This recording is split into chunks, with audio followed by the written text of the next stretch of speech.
Dear students, मैं राजकुमार सिंघल। हमारा जो चैप्टर चल रहा था पार्टनरशिप का, डिसोल्यूशन ऑफ पार्टनरशिप फर्म, मैंने आपको उसमें बहुत सारे टॉपिक्स पढ़ाए थे।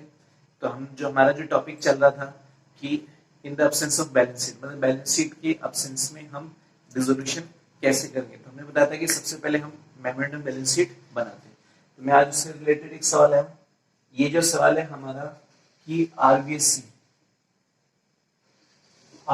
जो बोर्ड है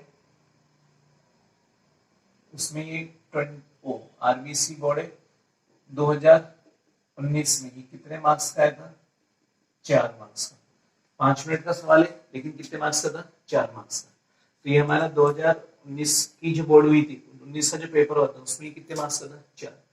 देखो क्या कह रहा है सवाल में, इसमें दो हैं, एक तो Sanjana in Ranjana were partners in a firm, मतलब यहाँ पे दो पार्टनर हैं, एक का नाम है संजना, एक का नाम है Ranjana. On 31 March 2015 capital of partners were कितनी? 4 लाख एंड 2 लाख रेस्पेक्टिवली। मतलब कैपिटल ऑफ पार्टनर्स का मतलब कि यहाँ पर जो संजना है उसकी 4 लाख है, रंजना की 2 लाख रुपए। एंड क्रेडिटर्स वर्थ, मतलब क्रेडिटर्स की जो वर्थ हो रही है वो कितनी हो रही है? 90 rupees. Realisable value of assets, मतलब क्रेडिटर्स तो हमारे पास 90,000 के, और realisable value of assets is 3,60,000। Realisable value का मतलब कि एसेट से जो पैसा रिलाइज हो रहा है वो 3,60,000 रुपए हो रहे हैं। On the same day at the time of dissolution of the firm, same day का मतलब उस तारीख को फर्म ने क्या किया? डिसोल्यूशन करने का निश्चय ले लिया। और आपको क्या करना है? प्रिपेयर रियलाइजेशन अकाउंट बनाना है। सिंपल क्या बनाना है? Realisation account. लेकिन देखो यहाँ पर हमें क्या नहीं, बैलेंस शीट गिवन नहीं। क्यों? क्योंकि हमें ये पता नहीं चल रहा है कि जो असेट्स आ रही है उससे हमें पैसा तो रियलाइज हो रहा है। यहाँ पर आपको क्या गिवन है कि गिवन है यहाँ पे कि 3,60,000 रियलाइज्ड फ्रॉम असेट्स, मतलब जो असेट्स है उससे 3,60,000 तो रियलाइज हो रहे हैं, लेकिन which assets and how many,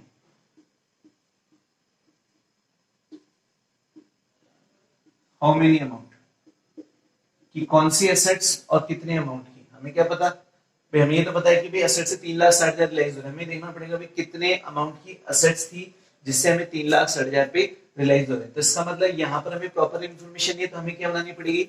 memorandum balance sheet बनानी पड़ेगी। उसके थ्रू ही हम क्या करेंगे? जज करेंगे। समझ में आ रही है? यहाँ हम क्या बनाएंगे?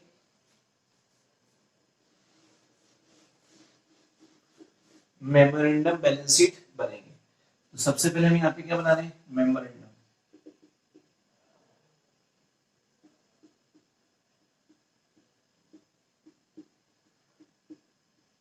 और मेमोरेंडम बैलेंस शीट कौन सी तारीख को बना रहे हैं?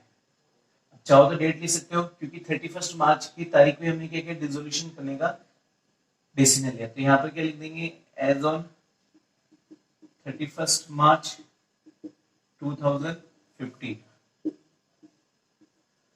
तो ये हमारी कौन सी साइड हो गई? लायबिलिटीज अमाउंट, और ये हमारी एसेट्स और अमाउंट। अब देखो लायबिलिटीज में दोनों पार्टनर्स की कैपिटल दे रखी, एक तो संजना की और एक रंजना की, और साथ में क्या दे रखा है? क्रेडिटर्स। तो सबसे पहले हम क्रेडिटर्स लिख देते हैं। तो हमारे पास जो क्रेडिटर्स है कितने? 90,000। फिर हम बात करेंगे किसकी? कैपिटल्स की। तो कैपिटल किसकी आ रही है? संजना, और एक रंजना। तो संजना की जो कैपिटल थी वो कितनी थी? 4 लाख। एंड रंजना की कितनी थी? 2 लाख। तो टोटल कितने थाउजेंड हो गए? टोटल कितने लाख हो गए? 6 लाख। तो यहाँ पे 6,90,000। तो अपन ने पढ़ाई की लायबिलिटी साइड में दो इंफॉर्मेशन थी, एक तो क्रेडिटर्स और कैपिटल्स की। तो जितनी लायबिलिटी होगी उतनी असेट्स होगी। तो असेट साइड का टोटल भी कितना होना चाहिए?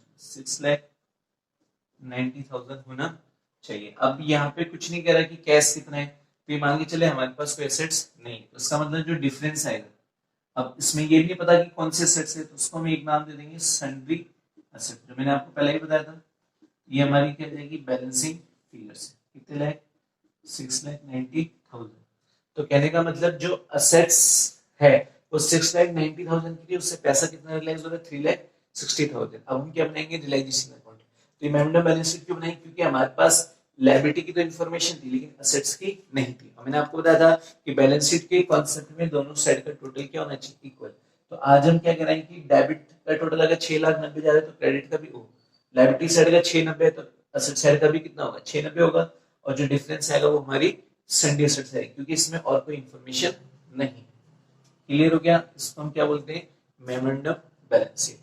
अब उसके बाद हम क्या बनाएंगे, रियलाइजेशन अकाउंट। ध्यान रखना, अगर आपने हमारे चैनल को सब्सक्राइब नहीं किया तो सब्सक्राइब कीजिए और बेल आइकन का बटन जरूर दबाना है, जिससे कि आपको हमारे नए वीडियोस की क्या मिल सके, नोटिफिकेशन मिल सके।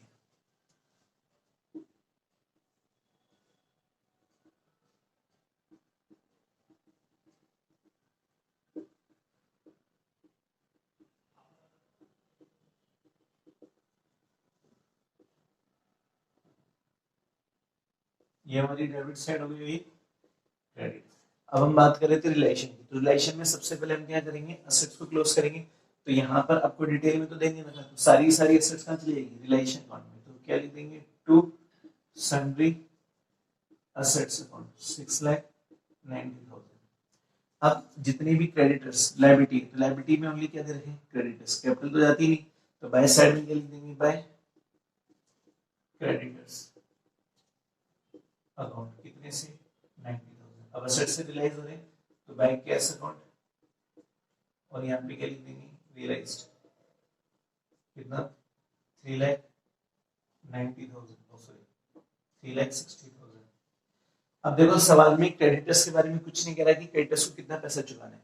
हमने क्या पढ़ा था, जब किसी लायबिलिटी के बारे में कोई इन्फॉर्मेशन नहीं देता है तो हमें लायबिलिटी का पूरा पैसा चुकाना पड़ेगा, ये हमारी रिस्पॉन्सिबिलिटी है। तो मतलब बिजनेस की रिस्पॉन्सिबिलिटी, तो हमें पूरा पैसा चुकाना पड़ेगा। तो यहाँ पे क्या लिख देंगे, टू कैश अकाउंट, और ब्रैकेट में क्या लिख देंगे, क्रेडिटर्स पेड। तो क्रेडिटर्स को कितना पे करें, पूरे 90,000, कुछ नहीं कह रहा, तो पूरे 90,000 करेंगे। अब हो गया ट्रांजेक्शन कि असेट्स को क्लोज कर दिया, लायबिलिटी को क्लोज कर दिया, असेट्स को बेचा, लायबिलिटीज का पेमेंट कर दिया। अब इस सवाल में कोई भी रियलाइजेशन एक्सपेंसेस के बारे में नहीं कह रहा है, तो अब जो डिफरेंस आएगा वो हम क्या करेंगे, लॉस या प्रॉफिट के रूप में पार्टनर्स में डिस्ट्रीब्यूट करेंगे। तो डिफरेंस क्या रहा है कि डेबिट का टोटल ज्यादा रहा है, तो डेबिट का टोटल कितना रहा है, 6,90,000 में कितना जोड़ देंगे, 90, तो 0,0 एक तरीके से हमारा इसका टोटल कितना आ जाएगा, 7,80,000। उसका टोटल भी कितना आना चाहिए, 7,80,000। अब ये जो डिफरेंस आ रहा है वो कितना आ रहा है, ये आ रहा है 4,50,000, 4,50,000। और जैसे ही हम 7,80,000 लेस करेंगे 4,50,000 में से, तो ये 3 आ जाएगा, 7 में से 4 गए तो 3, तो कितना आ रहा है, 3,30,000।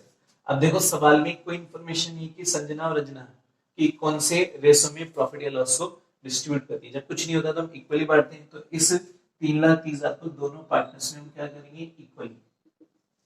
इक्वली रेशो में क्या करेंगे, डिस्ट्रीब्यूट करेंगे 1:1 में। तो यहाँ पर क्या लिख देंगे, बाय लॉस ट्रांसफर टू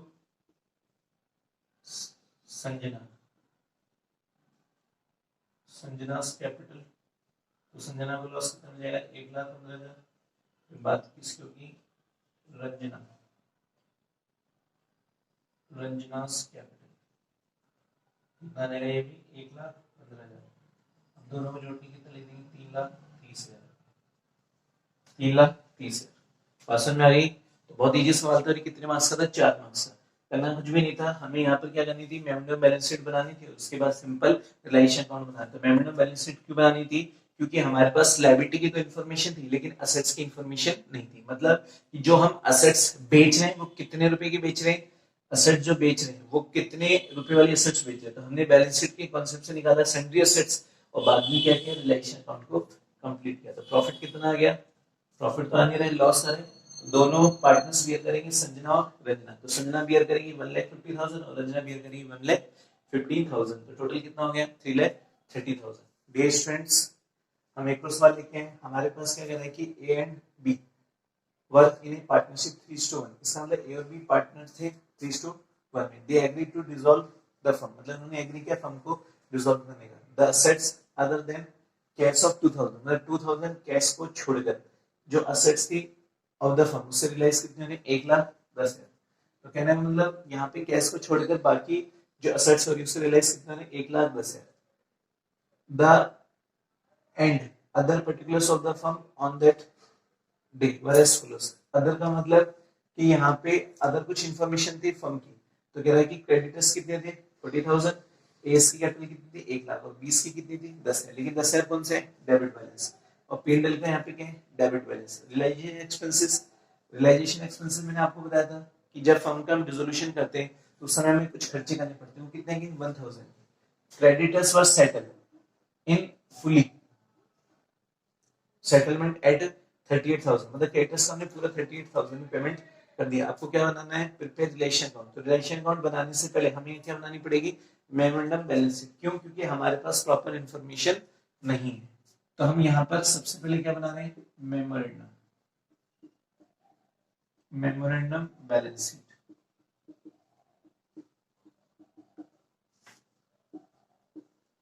तो ये हमारी कौन सी साइड होगी लायबिलिटीज।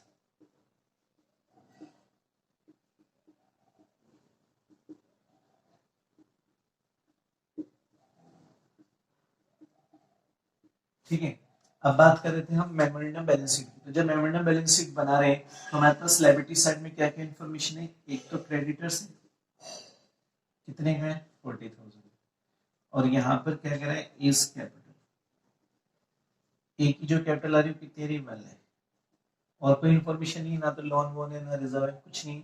ये तो आता नहीं, ये रियलाइजेशन अकाउंट से रिलेटेड है क्योंकि जब हम का डिसोल्यूशन करेंगे तभी खर्चा करेंगे, तो मतलब ये बैलेंस शीट में इसका कोई रोल नहीं है। तो क्रेडिटर्स हो गया, इज लोन हो गया। अब असेट साइड में हमारे पास कैश दे रखी 2,000। अब ये जो पी&एल का डेबिट बैलेंस है ये भी कहाँ पे आएगा असेट्स में, कितने का 8,000। लेकिन बी का जो डेबिट बैलेंस आ रहा है तो वो भी कहाँ जाएगा असेट्स में, कितने का 10,000। अब बाकी जो असेट्स बचेगी जैसे यहाँ पे 140 लायबिलिटीज का टोटल 1,40,000 है, तो इसका भी 1,00,000 कितना आएगा 40,000। तो इसका मतलब जो हमारी सन्ड्री असेट्स आएगी, सन्ड्री का मतलब इनको छोड़कर इसको हम क्या बोलेंगे बैलेंसिंग फिगर, वो कितनी जाएगी 1,20,000। कितनी जाएगी 1,20,000।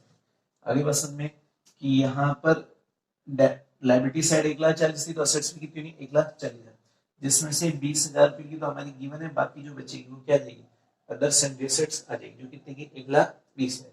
अब हम क्या बनाएंगे यहाँ पे realisation account.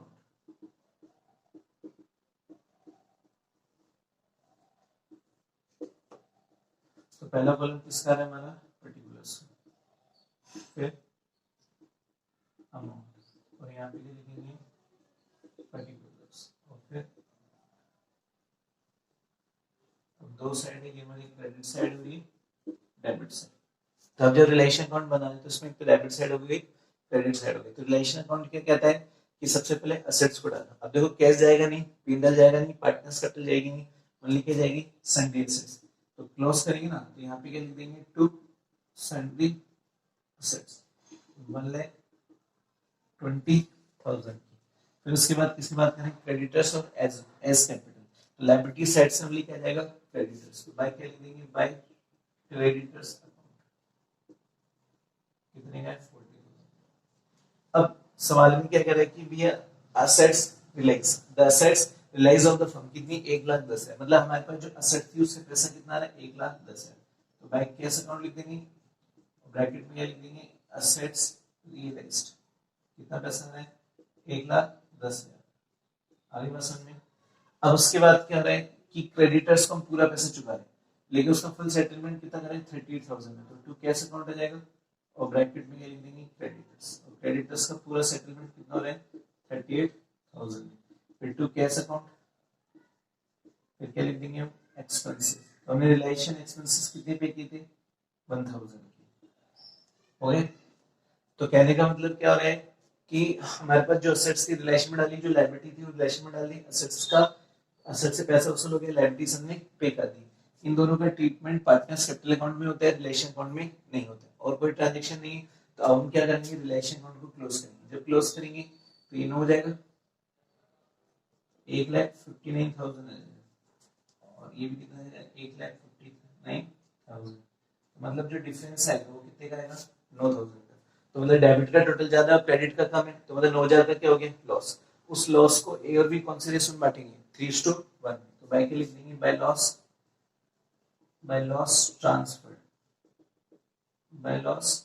Transfer to A's capital और बीस कैपिटल। कितने का लॉस था 9,000। तो यहाँ पे 9,000 का लॉस आ रहा है, इसको हम कौन से रेशो में बांटेंगे 3:1 में, तो 9,000 डिवाइड बाय 4 मल्टीप्लाई 3, उसको बांटा एक बार 2 बार, ये कितना आ जाएगा अपना 2250 आएगा। और जब 2250 आएगा तो मल्टीप्लाई किससे करेंगे 0, 15 की 5, ऐसे लगी 6 7, तो 6,000 कितना जाएगा 750, 6,750 उसको कितना जाएगा 2250, जोड़ दो, जोड़ती कितना जाएगा अपने पास 9,000। तो इस तरह हम क्या करेंगे रियलाइजेशन अकाउंट को बनाएंगे। बहुत इजी सवाल था, बस आपको ध्यान रखना है कि ये उस तरह के सवाल होते हैं जब हमारे पास बैलेंस शीट नहीं दे रखी होती, हमें इंफॉर्मेशन को ध्यान में रखते हुए कैलकुलेशन करनी पड़ती है कि भाई लायबिलिटी साइड में कितनी है, असेट साइड में कितनी है, और उसके हिसाब से दोनों साइड का क्या निकालेंगे टोटल। कई बार क्या होता है असेट्स की प्रॉपर इंफॉर्मेशन होती है, लायबिलिटीज की नहीं होती। अब जब लायबिलिटीज की नहीं होती, मान लो पार्टनर्स की कैपिटल नहीं दे रखी, अब सवाल में क्या करेगा कि पार्टनर्स की जो कैपिटल है उनकी इन रेशो में होगी, तो वैसे भी कर सकते हैं, जैसे हमको इन्फॉर्मेशन होगी हम वैसे हम क्या कर सकते हैं कैलकुलेशन कर सकते हैं। बहुत अच्छा सवाल था ये, थैंक यू।